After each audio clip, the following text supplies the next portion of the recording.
Welcome back to my channel.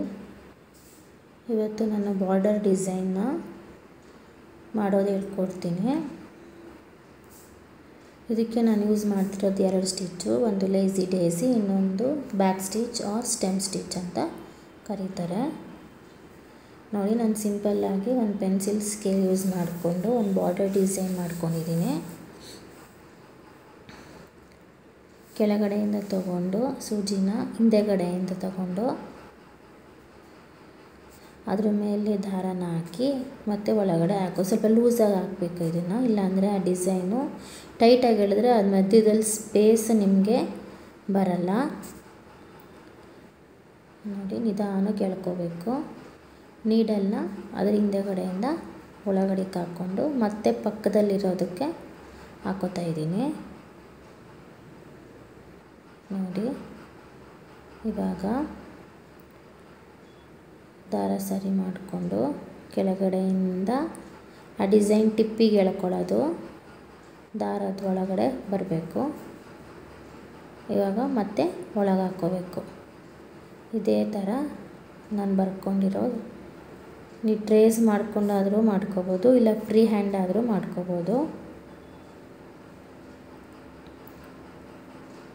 Plane ಸ್ಯಾರಿಗೆ ಈ ಥರ ಮಾಡಿಕೊಂಡ್ರೆ ತುಂಬ ಚೆನ್ನಾಗಿರುತ್ತೆ.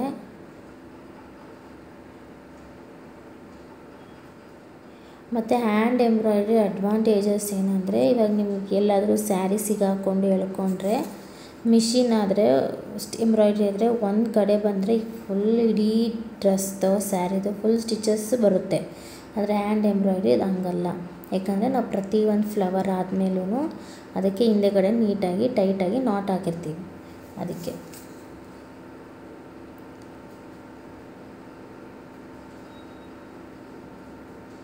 ನೋಡಿ,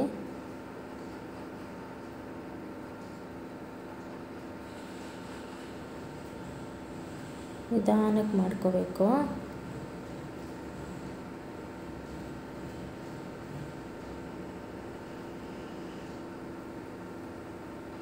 ಫುಲ್ ಟೈಟಾಗಿ ಎಳಿಬಾರ್ದು, ಅದು ಮಧ್ಯದಲ್ಲಿ ಗ್ಯಾಪ್ ನಿಮಗೆ ಬರೋದಿಲ್ಲ.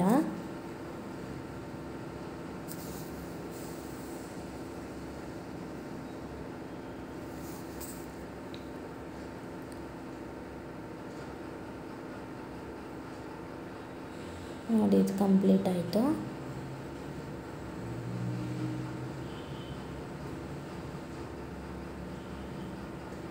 ಇವಾಗ ನಾನು ಫ್ಲವರ್ ಆದಮೇಲೆ ಹಿಂದೆಗಡೆ ನಾಟ್ ಹಾಕ್ಕೊಂಡಿದ್ದೀನಿ.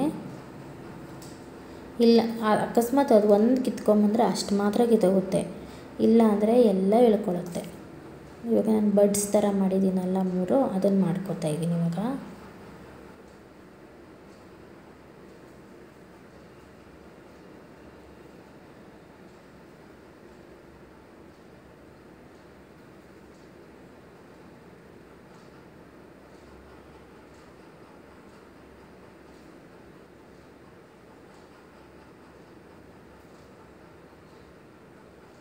ನೋಡಿ, 3 ಚಿಕ್ಕದು ಮಾಡ್ಕೊಂಡಿರೋದು ಅದು ಕಂಪ್ಲೀಟ್ ಆಯಿತು.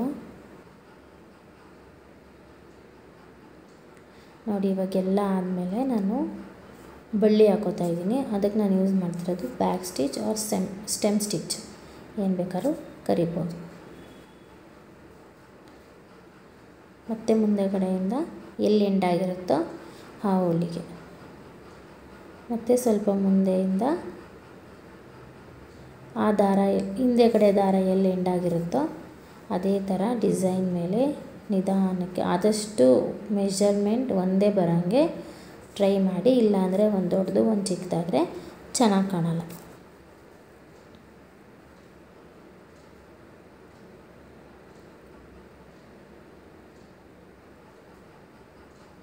ಮತ್ತು ನೀವು ಬ್ಯಾಕ್ ಸ್ಟಿಚ್ ಹಾಕುವಾಗ ದಾರ ಒಂದೇ ಕಡೆ ಇರಬೇಕು.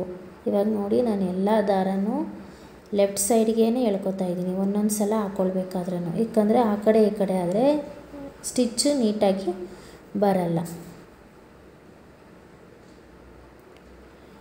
ಹಿಂದೆಗಡೆಯಿಂದ ಬೆರಳುಗಳದ್ದು ಸಹಾಯ ತಗೊಂಡು ಹಾಕಿದ್ರೆ ಸ್ಟಿಫಾಗಿ ನೀಟಾಗಿ ಸೂಜಿ ಮತ್ತೆ ಮೇಲಕ್ಕೆ ನೀಟಾಗಿ ಬರುತ್ತೆ.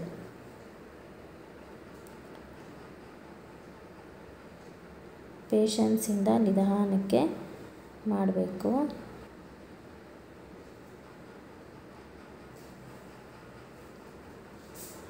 ಇದು ಚೂಡಿದಾರ್ಗೆ ನೆಕ್ಕು ಮತ್ತು ಸೈಡು ಸ್ಲಿಟ್ ಕಟ್ ಹತ್ರ ಸ್ಲೀವ್ಸ್ ಹತ್ರ ಎಲ್ಲ ತುಂಬ ಚೆನ್ನಾಗಿರುತ್ತೆ. ಇಲ್ಲಾಂದರೆ ಫುಲ್ ಪ್ಲೇನ್ ಸ್ಯಾರಿಗೆ ನೀಟಾಗಿ ಬಾರ್ಡ್ರ್ ಹಾಕ್ಕೊಂಡ್ರು ಚೆನ್ನಾಗಿರುತ್ತೆ.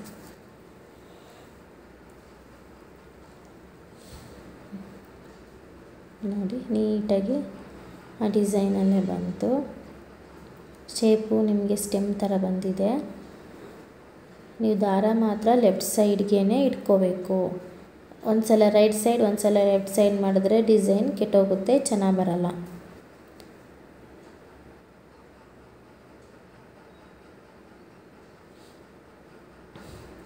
ಇದನ್ನೇನು ಕಂಪ್ಲೀಟ್ ಆಗ್ತಾ ಬಂದಿದೆ.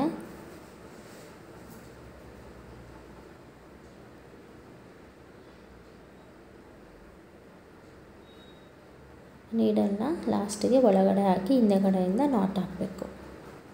ನೋಡಿ ಇವಾಗೆಲ್ಲ ಆಗಿದೆ. ನಾನು ಮಧ್ಯೆ ಸ್ಟೋನ್ಸ್ ಇಡ್ತಾಯಿದ್ದೀನಿ. ಚಿಕ್ಕದು ಬೇಕಾದರೂ ಸ್ಟೋನ್ ಇಡ್ಬೋದು, ದೊಡ್ಡದು ಬೇಕಾದರೂ ಇಡ್ಬೋದು, ನಿಮ್ಮ ಚಾಯ್ಸ್. ನಾನು ಪುಟಾಣಿದು ಇಡ್ತಾಯಿದ್ದೀನಿ, ಅದು ಬ್ಲೂ ಕಲರಲ್ಲೇ ಇಡ್ತಾಯಿದ್ದೀನಿ. ಯಾವ ನೀವು ಕಾಂಟ್ರಾಸ್ಟ್ ಆದರೂ ತೊಗೋಬೋದು, ಸೇಮ್ ಕಲರ್ ಆದರೂ ತೊಗೋಬೋದು, ಯಾವುದಾದ್ರೂ ತೊಗೋಬೋದು. ನಿಮ್ಮ ಕ್ರಿಯೇಟಿವಿಟಿ, ನಿಮ್ಮ ಕಲರ್ ಕಾಂಬಿನೇಷನ್.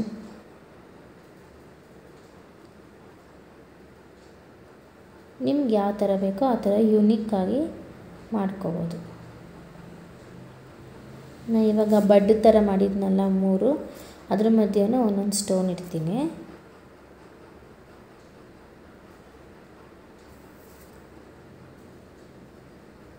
ಈ ನಾನು ಫ್ಲವರ್ ಮಧ್ಯೆ ಇಟ್ಟಿದ್ದೀನಲ್ಲ ಪುಟಾಣಿದು, ಅದನ್ನ ಬೇಕಾದ್ರೆ ನೀವು ದೊಡ್ಡದಾಗಿ ಇಟ್ಕೋಬೋದು, ಇಲ್ಲಾಂದರೆ ಮಿರರ್ ಹಾಕ್ಕೋಬೋದು. ಚಿಕ್ಕ ಚಿಕ್ಕ ಮಿರರ್ಸ್ ಬರುತ್ತಲ್ಲ ಅದಾದರೂ ಹಾಕ್ಕೊಬೋದು. ನಿಮ್ಗೆ ಯಾವ ಥರ ಕ್ರಿಯೇಟಿವ್ ಬೇಕೋ ಮಾಡ್ಕೋಬೋದು. ನಾನು ಸುಮ್ಮನೆ ಈ ಥರ ಮಾಡಿದ್ರೆ ಡಿಸೈನ್ಸು ನಿಮಗೆ ಪ್ಯಾಟ್ರನ್ನು ತೋರಿಸ್ಕೊಟ್ಟಿದ್ದೀನಿ.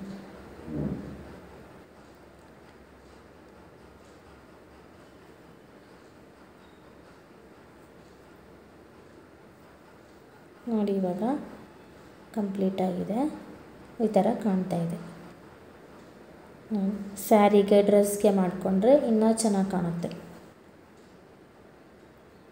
Thank you.